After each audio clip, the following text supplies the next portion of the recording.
참 좋으신 예수 그리스도의 은혜가 복결교회 교우님들께 충만히 임하시기를 기원합니다. 하나님의 나라 평강과 하늘의 복이 여러분들과 함께 하시기를 축원합니다. 오늘 요한계시록 말씀을 읽었습니다. 요한계시록만큼 사람들에게 오해를 많이 받는 책도 없을 겁니다. 이단들이 666이나 인침받은 14만 4천 명을 이상하게 해석해서 사람들에게 혼란을 주는 모습을 우리들은 많이 보았기 때문입니다. 그래서일까요? 요한계시록은 어려운 책이라는 인식이 강합니다. 또 요한계시록은 어떤 사람들은 읽으면 안 되는 책이라고 말하기도 합니다. 그렇다고 하나님의 말씀을 읽지 않고 넘어갈 수는 없습니다. 그래서 오늘은 요한계시록 21장 1절부터 7절을 바탕으로 요한계시록에서 강조하는 내용이 무엇인지, 또 요한계시록은 어떻게 읽어야 하는지를 살펴보겠습니다. 앞서서 요한계시록은 오해를 많이 받는 책이라고 말씀드렸습니다. 오늘 읽은 요한계시록 21장에서 묘사하는 새 하늘과 새 땅 역시 사람들이 많이 오해하는 구절입니다. 이러한 오해를 조금이라도 줄이기 위해서 요한계시록을 읽을 때 우리는 요한계시록이 왜 쓰였는지를 생각하면서 읽어야 합니다. 요한계시록은 신앙 때문에 박해를 받고 있는 초대교회의 교우들에게 지금의 고난과 아픔은 지나갈 것이다. 하나님께서 그 아픔을 다 없애 주실 것이다. 그리고 하나님의 나라가 반드시 올 것이니 믿음을 끝까지 지키고 주님 붙잡고 살아라 라고 격려하기 위해서 쓰인 책이 요한계시록입니다. 요한계시록은 천국의 모습을 사진처럼 보여주려는 책이 아닙니다. 또 요한계시록은 종말이 언제 올지를 계산하기 위해서 쓰여진 책도 아닙니다. 요한계시록에서 중요한 점은 하나님께서 반드시 새 하늘과 새 땅, 하나님의 나라, 천국을 이루어 주신다는 사실입니다. 오늘 말씀 1절부터 살펴보겠습니다. 또 내가 새 하늘과 새 땅을 보니 처음 하늘과 처음 땅이 없어졌고 바다도 다시 있지 않더라. 요한계시록의 내용을 읽어보면 20장까지 하나님의 심판을 묘사합니다. 20장에서 하나님의 심판이 끝이 나고 하나님께서 세상의 악을 물리치시는 겁니다.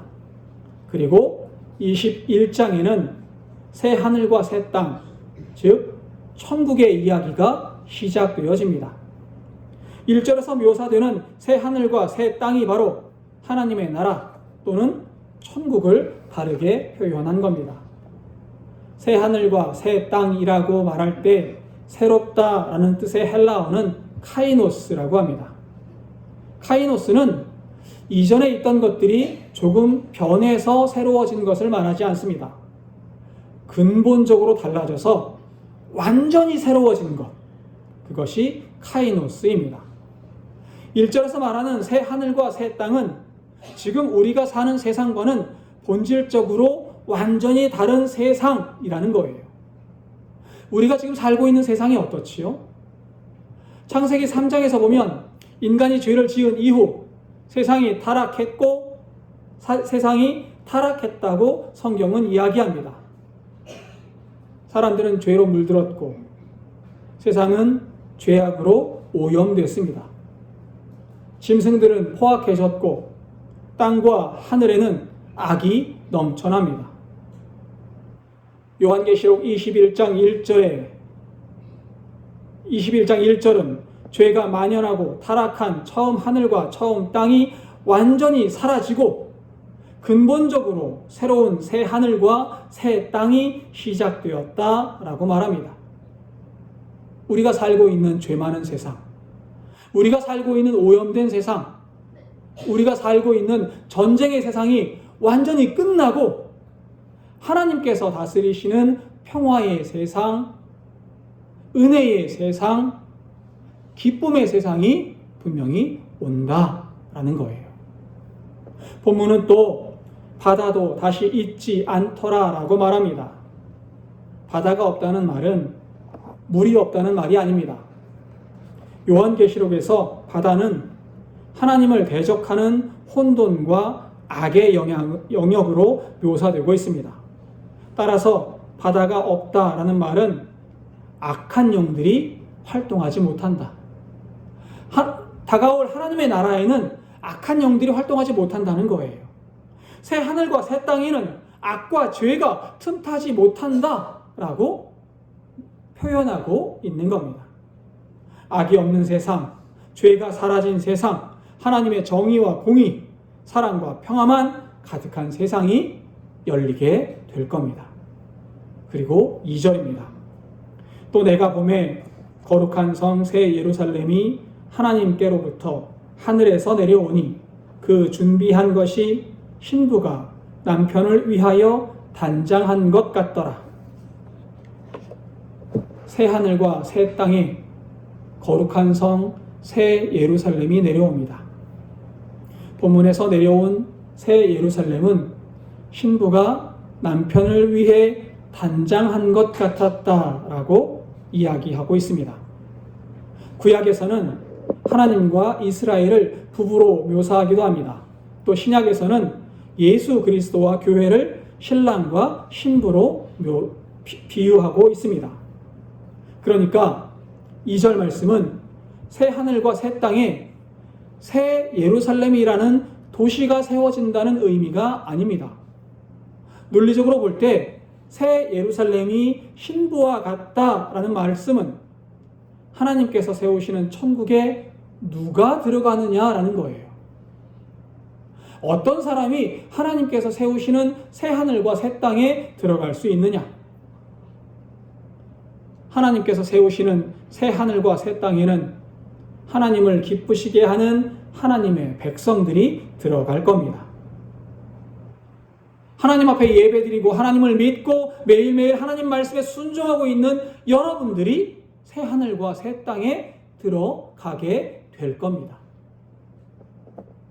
지금은 고난을 겪고 있어도, 지금은 박해를 받고 있어도 결국 믿음을 지킨 사람은 천국에 들어가고야 만다라는 겁니다. 지금은 환난을 겪지만 예수 그리스도를 붙잡고 산 사람은 천국 백성으로 하나님 나라에서 영생을 누리게 될 겁니다. 이 사실 믿으시기 바랍니다. 그리고 끝까지 주님 붙잡고 살아가시기를 바랍니다. 그리고 3절입니다.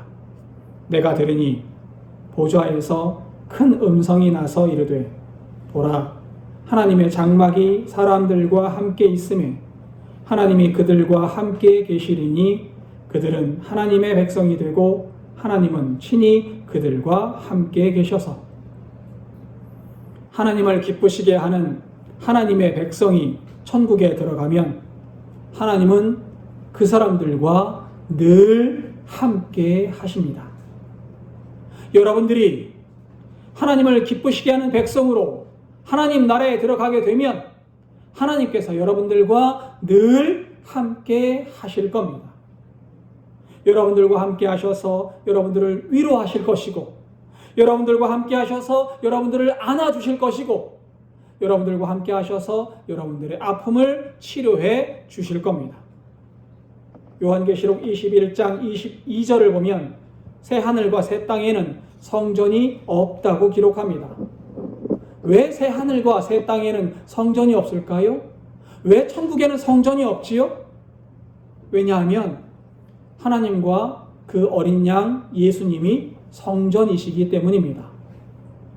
하나님을 제사하는 곳, 하나님을 만나는 곳, 하나님의 동행하심을 체험하고 느끼는 곳이 따로 필요하지 않은 겁니다. 어디를 가든 하나님께서 함께 하시고, 어디를 가든 주님은 나와 동행하실 겁니다. 주님이 항상 나를 붙잡고 계시니 성전이 필요하지 않습니다. 또 나와 함께 하시고 나와 동행하시는 주님은 우리의 아픔을 아시고 우리가 겪는 슬픔을 위로하시는 분이십니다. 4절을 읽겠습니다. 모든 눈물을 그 눈에서 닦아주시니 다시는 사망이 없고 애통하는 것이나 곡하는 것이나 아픈 것이 다시 있지 아니하리니 처음 것들이 다 지나갔음이러라. 지금 우리가 사는 세상이 어떻습니까? 지금 우리가 사는 세상은 눈물이 마를 날이 없지요. 지금 우리가 사는 세상은 고통이 끊이지 않습니다. 억울한 일들이 멈추지 않습니다. 때로는 억울해서 가슴을 치기도 하고요. 때로는 아파서 주저앉기도 하고요. 때로는 원통해서 하늘을 향해 소리를 지르기도 합니다. 그래서 불교에서는 우리가 사는 세상을 고해라고 부르지요. 고통의 바다라는 뜻이에요. 그러나 하나님께서 함께 하시는 세상, 하나님께서 새롭게 세우시는 새 하늘과 새 땅에서는 이 모든 것들이 사라지게 될 겁니다. 하나님께서 여러분들의 눈물을 닦아주실 것이고 하나님께서 여러분들의 억울한 일들을 다 없애주실 겁니다. 다시는 우리에게 아픔이나 슬픔이 없을 겁니다. 다시는 죽는 일도 우리에게는 없을 겁니다. 초대교회의 상황을 생각해 보겠습니다. 초대교회 교우들은 예수님 믿는다는 이유로 재산을 빼앗깁니다. 예수님 믿는다는 이유로 감옥에 갇힙니다. 예수님 믿는다는 이유로 사자굴에 던져져서 생명의 위협을 받습니다. 억울하고 원통한 일을 겪고 또 겪는 겁니다. 그러나 새 하늘과 새 땅에서는 이 모든 고난과 고통이 없어질 겁니다. 다시는 눈물 흘릴 일이 없고 다시는 아프지도 않을 것이고 다시는 혼자서 억울한 일도 없을 겁니다. 이것이 하나님께서 초대교회 교우들에게 또 여러분들에게 약속하시는 하나님 나라 천국의 모습입니다. 그리고 5절입니다. 보좌에 앉으신 이가 이르시되 보라 내가 만물을 새롭게 하노라 하시고 또 이르시되 이 말은 신실하고 참되니 기록하라 하시고 이 말은 신실하고 참되다 라고 기록합니다. 신실하다라는 말은 믿을 수 있다는 뜻입니다. 참되다라는 말은 진실되다라는 말입니다. 그러니까 만물을 새롭게 하시고 교우들을 위로하신다는 하나님의 말씀은 믿을 수 있는 진실한 말이다 라는 뜻이에요. 앞서 이야기한 모든 일들은 반드시 이루어진다는 겁니다. 새하늘과 새 땅 반드시 이루어질 겁니다. 그 안에서 여러분들의 아픔 반드시 위로받을 겁니다. 그 속에서 우리의 억울함 반드시 없어질 겁니다. 어떻게 이 말을 믿을 수 있어요? 어떻게 이 말을 믿을 수 있지요? 하나님께서 그 모든 일들을 약속하셨기 때문입니다. 6절을 읽겠습니다. 또 내게 말씀하시되 이루었도다. 나는 알파와 오메가요 처음과 마지막이라. 내가 생명수 샘물을 목마른 자에게 값없이 주리니. 하나님은 나는 알파와 오메가다 라고 말씀하십니다. 이게 무슨 뜻이죠?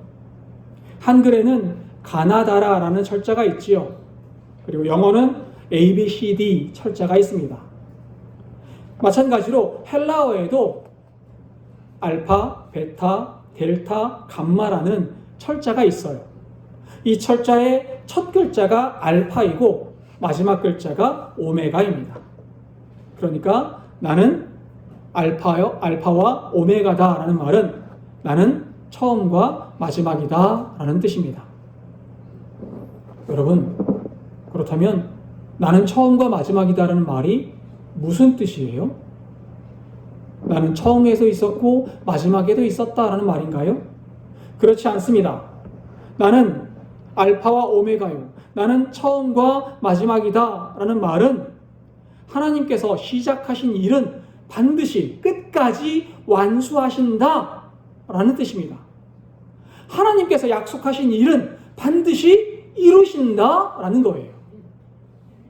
하나님은 사람을 구원하시기 위해 구원 역사를 시작하셨습니다. 아브라함을 부르셨고 이스라엘을 부르셨습니다.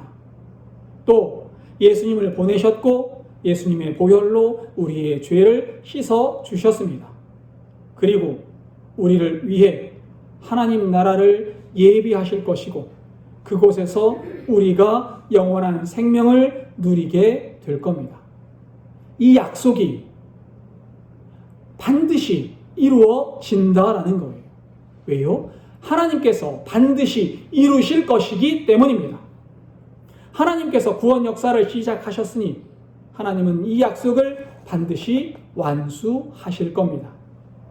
5절에서는 이 말이 신실하고 참되다라고 말씀하시고 6절에서는 알파와 오메가, 처음과 마지막이라고 말씀하십니다. 이 세 가지 말이 다 똑같은 뜻이에요. 나는 신실하고 참되다. 나는 알파와 오메가다. 나는 처음과 마지막이다. 나는 시작한 일을 반드시 완수할 것이다. 같은 말을 3번이나 반복하시는 겁니다. 그만큼 하나님의 의지가 분명하다고 강조하는 거죠. 하나님은 반드시 새 하늘과 새 땅을 이루실 겁니다. 약속하신 천국에 하나님의 백성이 들어갈 수 있도록 하실 겁니다. 어떻게 해요? 반드시 말입니다. 여기에서 우리가 간과해서는 안 되는 것이 있습니다. 하나님의 구원 역사는 값없이 주시는 선물이라는 사실입니다. 우리가 자격이 있어서 얻는 것이 아닙니다. 하나님께서 우리에게 선물로 새 하늘과 새 땅을 주실 겁니다. 구약에서 한 사람의 예를 들어볼까요? 우리가 흔히 아브라함을 믿음의 조상이라고 부릅니다. 믿음의 조상이라는 말을 우리는 아브라함이 믿음이 좋아서 붙여진 별칭이라고 생각을 하기도 합니다. 또는 아브라함이 하나님 앞에 충실히 헌신하는 삶을 살았다는 증거라고 생각하는 겁니다. 그러나 성경은 아브라함을 그렇게 묘사하지 않습니다. 먼저 여호수아 24장 2절을 보면 아브라함의 집안은 우상을 섬기던 사람들이었다라고 기록합니다. 아브라함의 가족은 우상을 섬기던 사람들이었어요. 아브라함 역시 하나님을 전혀 모르고 우상을 섬기며 지냈던 사람입니다. 그랬던 아브라함을 어느 날 하나님께서 일방적으로 부르셨고 그의 삶에 개입하셨습니다. 우상을 섬기던 집안의 사람, 우상을 섬기던 사람 아브라함을 하나님은 일방적으로 부르셨고 하나님의 사람으로 삼으셨고 엄청난 언약을 맺으셨습니다. 은혜를 주신 거예요. 아브라함이 자격이 없음에도 불구하고 아브라함에게 은혜를 내려 주셨습니다. 하나님의 백성이 되기 위해서 아브라함은 아무것도 한 일이 없습니다. 오직 하나님 은혜의 부르심으로 하나님의 백성이 될 수 있었습니다. 이 은혜를 받은 이후에도 아브라함은 방황하고 하나님을 믿지 못하는 모습을 보입니다. 가나안 땅에 기근이 들었을 때 아브라함은 하나님께 묻지 않습니다. 그냥 애굽 땅으로 도망갑니다. 애굽 땅에서는 어떻습니까? 자신의 아내를 누이라고 속여서 낭패한 일을 당할 뻔하기도 합니다. 이후에도 아브라함은 하나님께서 후손을 주시겠다는 약속을 믿지 않습니다. 종 엘리에셀을 양자로 드리려 하기도 하고 여종 하갈을 통해 이스마엘을 낳기도 합니다. 아브라함의 삶은 불신앙의 연속이었습니다. 믿지 못하고 거짓말하고 실수합니다. 그런 아브라함을 하나님은 계속해서 부르시고 계속해서 말씀하시고 계속해서 언약을 세우셔서 믿음의 조상으로 세워주신 겁니다. 그래서 베드로후서 3장 15절에서 베드로 사도는 이렇게 고백합니다. 또 우리 주의 오래 참으심이 구원이 될 줄로 여기라. 우리가 사랑하는 형제 바울도 그 받은 지혜대로 너희에게 이같이 썼고. 베드로후서는 우리의 구원은 하나님의 오래 참으심으로 이루어진다라고 말합니다. 우리가 깨끗해져서가 아니라 하나님께서 오래 참으셔서 나를 구원으로 이끄신다는 거예요. 하나님께서 오래 참으셔서 나를 하나님 나라로 이끌어 가신다는 겁니다. 우리의 구원이 우리의 신실함 때문이 아니라는 겁니다. 우리는 약하고 우리는 부족합니다. 때로는 넘어지고 때로는 흔들립니다.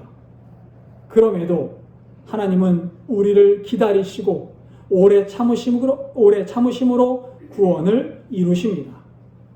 우리를 반드시 하나님 나라로 이끌어 가시는 겁니다. 하나님은 하나님의 구원 역사를 반드시 이루시는 분이십니다. 여러분, 지금의 고난, 지금의 환난, 지금의 아픔, 하나님은 반드시 역전시키실 줄 믿습니다. 우리를 천국의 영광으로 이끌어 가실 줄 믿습니다. 그래서 본문은 하나님을 알파와 오메가라고 이야기합니다. 시작만 하시는 하나님이 아닙니다.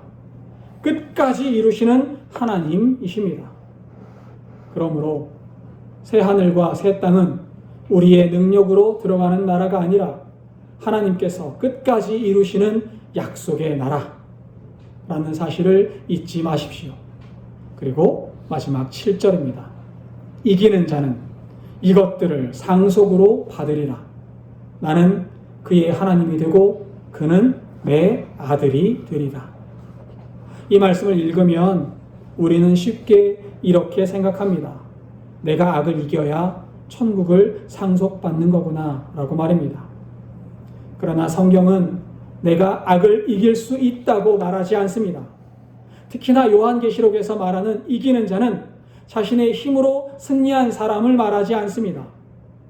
요한계시록에서 말하는 승리는 어린 양 예수 그리스도께서 이루시는 승리를 이야기합니다.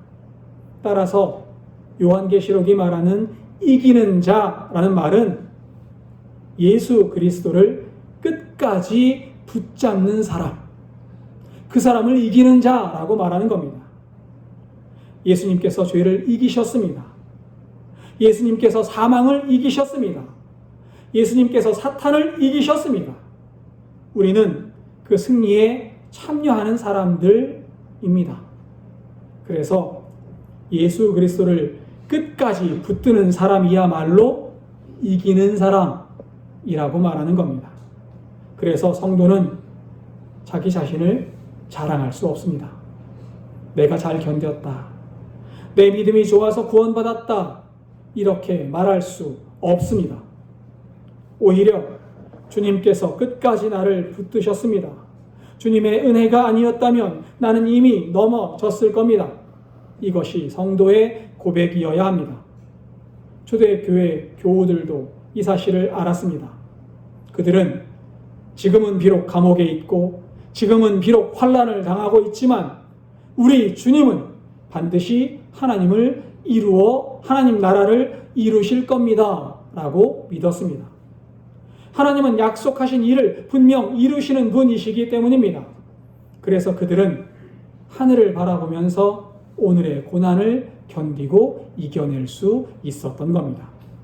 끝까지 예수님을 붙잡고 나아갈 수 있었습니다. 왜요? 하나님께서 새 하늘과 새 땅을 예비하시고 나를 그곳으로 들여 보내주실 것이기 때문입니다. 우리 복결교회 성도님들도 살아오시면서 지금까지 살아온 삶을 돌이켜 내 힘으로 여기까지 온 것이 아니라는 생각이 드실 겁니다. 우리의 삶에도 수많은 어려움들이 있었습니다.